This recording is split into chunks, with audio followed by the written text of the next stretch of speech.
Durant le festival qui se déroulera du 16 jusqu'au 31 juillet, l'Opéra des Landes a mis à l'honneur la bohème de Puccini. Notre journaliste a assisté à la mise en place du chœur à la salle Rouchéo. Samedi, les choristes de l'Opéra des Landes répétaient sous la direction d'Olivier Touzis. Mise au point des costumes, définition des rôles et mise en scène sont les étapes cruciales pour cette répétition. L'opéra principal que nous donnons cette année, c'est la Bohème de Puccini. C'est une histoire qui se passe en 1830.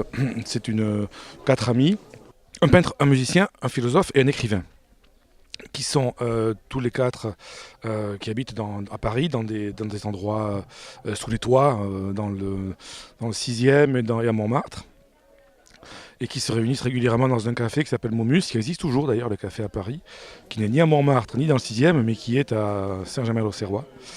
Et ces amis ont des copines, alors des filles qui sont avec eux, mais qui sont ce qu'on appelle des grisettes, ou des filles qui ont des souteneurs, on va dire.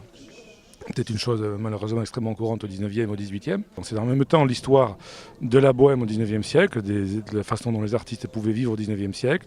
Il y a également une fresque sociale avec cette condition féminine au 19e siècle. Également un drame de la pauvreté, parce qu'on meurt de tuberculose à cause de la pauvreté. Olivier Touzis met en scène lui-même cet opéra. Simplement, je mets en place tous les choristes. Il y a beaucoup de choses à faire dans la bohème. Il y a une foule de bourgeois, de marchands, une foule de gens qui sont attablés, qui arrivent, qui repartent, qui mangent, qui boivent, qui ont toute une tas d'actions. C'est très vivant, c'est assez compliqué à mettre en scène.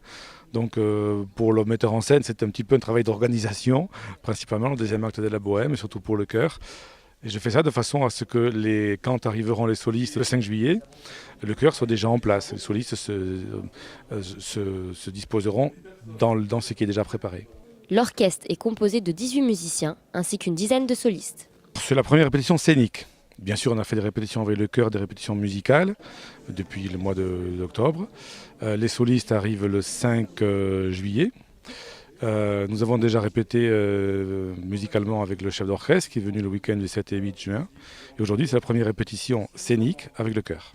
Les costumes sont préparés par Anicia Echevarria, qui est une très jeune costumière qui habite dans la région ici, qui est en études à l'Institut Saint-Luc à Bruxelles.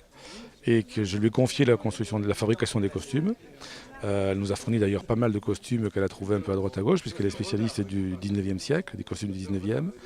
Et donc je lui ai confié les costumes cette année. Il y a de la fabrication, il y a de la recherche, il y a de la récupération, il y a de l'amélioration, il y a de la recustomisation, il y a un peu de tout.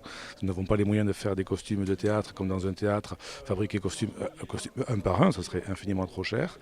Le résultat, cependant, me semble moi tout à fait comparable. Le festival a lieu à Souston du 16 au 31 juillet.